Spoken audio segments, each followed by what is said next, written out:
احنا اليوم هني الاحتجاج على احتجاز مواطن بدون مسوغ قانوني، على تهمة لم تثبت ولا في دليل ولا في اعتراف ولا في شهود ولا في تصوير، اللي هو نهار الهاجري. نهار الهاجري كان معاه العلم نعم، لكن العلم بعد ما رفعه تناوشوا بعض الحضور وخذوا العلم، فمسألة أن احترق العلم أو لا لم يثبت، فحجزه غير قانوني اللي صار 21 يوم، خاصة أنها جنحة. يعني الأخ نهار الهاجري قام برفع العلم نعم، وهذا مثبت أمام وسائل الإعلام، ولكن هناك مجموعة كبيرة أخذت العلم وتم حرقه من قبل هذه المجموعة بفعل جماعي.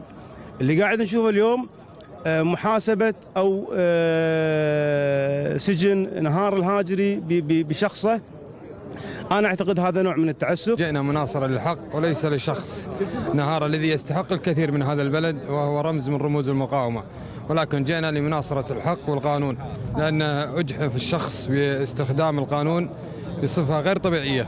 شخص لم يرتكب أي جرم إلا أن أحضر العلم يريد فيه إوصال فكرة معينة، ولم يقم بحرق العلم أو أي تصرف يخالف على القانون.